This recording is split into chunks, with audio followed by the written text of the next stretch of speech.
Jill Dando was a replica, if that's the proper word to use, but certainly represented the Diana of the media world. Yes, she was Michael Mansfield, but it just so happens that Barry George was caught on the grounds of Kensington Palace in 1983 with a 15-inch rope and a hunting knife and a gas mask. But that's admissible in court, but I still can't believe he made the link between Princess Diana and Jill Dando, considering we know what we know. I made this link in part 2 of this series, but I can't believe that Michael Mansfield came out and said that. He's actually given credence to the theory that Barry George killed Jill Dando. Jill Dando was a replica, if that's the proper word to use, but certainly represented the Diana of the media world. She'd been chosen to actually present the Millennium BBC broadcast. She was on the front of the Radio Times. She was a key figure for the BBC. She was a well-liked figure as far as the BBC were concerned. In a nutshell, the argument I would make is the same things that attracted Barry George to Princess Diana are the same things that attracted Barry George to Jill Dando. But this time I've got Michael Mansfield, QC, Barry George's barrister, actually backing up my theory. The irony. I showed the profiles to Michael Mansfield, QC, Barry George's trial barrister. 3 offender profiles were done. You were told none existed. What does that tell you? Well, I think there are a number of reasons why they didn't tell us. And I think an offender profile is really talking about not an individual, but a type of person to look for. They obviously can't pinpoint. So, number one, they may not want to reveal that they've done this because, one, it may reveal that there's a sort of air of desperation, that they're having to do this. 2, that the descriptions given in the profiles of the general type don't marry closely the person who ends up in the dock. And thirdly, which is the disturbing feature about this one, is that a profile of the offender was compiled, a third one, after Barry George had been charged. And the profile, interestingly, wasn't of a type. It was, in fact, giving characteristics which matched Barry George. In other words, what they were doing, which is what we feared they were doing, was targeting a weird, bizarre man, and then, having got him charged, they get, as it were, they're reinforced in their beliefs by a profile, of course, and we didn't see any of that, a profile which tends to support that it was Barry George. I actually like Michael Mansfield, but he's just arguing technicalities. Criminology already understands the psychological profile of a psychopathic killer. It's been known for a long time. So when Michael Mansfield says that the police set up a psychological profile after Barry George was arrested to fit him, it makes no sense, because Barry George fits the psychological profile. Remember, Barry George was arrested for the murder of, or he was at least questioned for the murder of Rachel Nickell, because whether you like it or not, Barry George has the same psychological profile as Robert Napper. It's the standard serial killer profile. Say what you want about Paul Britton, but when Rachel Nickell was murdered, he gave a psychological profile of her killer. And if the police applied this same psychological profile when Jill Dando was murdered, they would have been at Barry George's house the next day. Let's add some informed conjecture. A consultant clinical psychologist has been handed evidence of Rachel's murder, and he's been comparing its hallmarks with other psychopathic killings. He's drawing up a likely profile of the killer, and though it won't be completed until next week, his official guidance is already as follows. The killer is under the age of 30. He lives locally. He still lives at home with his mum or parents, or alone in a hostel or a bedsit.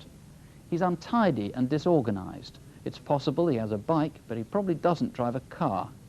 He's a low achiever, so he's never done well at exams. He's not very good at conversation. He has few friends and has solitary hobbies. He may have an interest in martial arts. He likes pornography, including some of the violent sort. He doesn't have a steady girlfriend. If he's had previous girlfriends, they'll have found him unsatisfying, sexually inexperienced, and wanting to act out domineering gameplay. He's pestered women before. Indeed, he may have been caught for minor sex offences.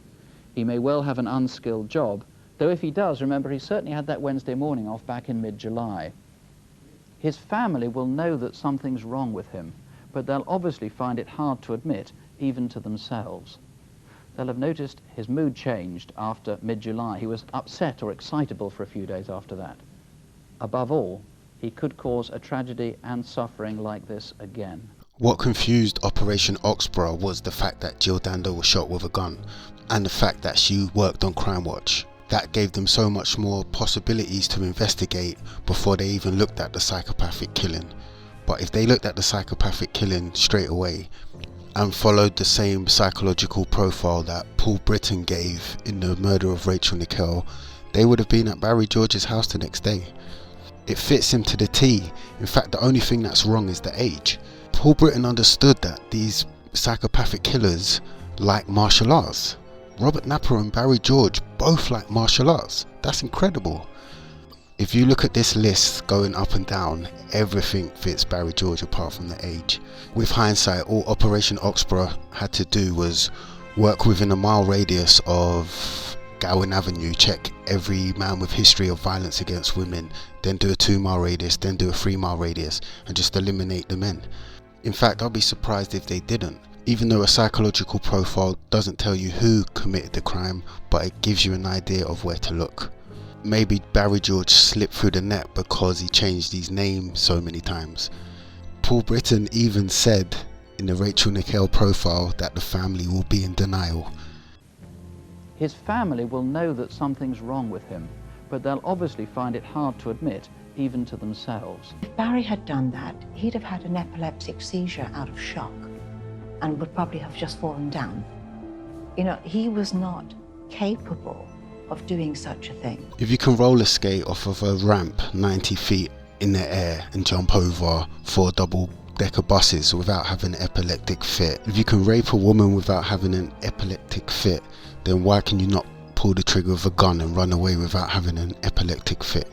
Even if you don't believe Barry George killed Jill Dando, you would have to admit that's a silly reason to give to why you think he didn't. Profile of the offender was compiled, a third one, after Barry George had been charged. And the profile, interestingly, wasn't of a type. It was, in fact, giving characteristics which matched Barry George. In other words, what they were doing, which is what we feared they were doing, was targeting a weird, bizarre man, and then, having got him charged, they get, as it were, they're reinforced in their beliefs by a profile. Of course, and we didn't see any of that. A profile which tends to support that it was Barry George. And here's another profile which I've shown in previous videos, this time by Dr. Paul Mullen, forensic psychiatrist, and this profile is of someone that's likely to stalk a celebrity. And it just so happens to fit Barry George again. This profile was given in 1995. We now live in a society where there are a significant proportion of our fellow citizens who live very lonely, isolated lives, but at the same time they're bombarded with images of other people's intimacy. So a lonely, sad individual sitting in their one-room flat can watch large numbers of desirable people apparently talking to them, and it feeds their fantasies. And as long as there are celebrities offering a pseudo-intimacy virtually 24 hours a day through television and radio, there are bound to be stalkers. They're usually socially isolated individuals. Their life is offering no real satisfactions, and suddenly there is a way out. Violence is imminent in stalking because the stalker is inevitably frustrated.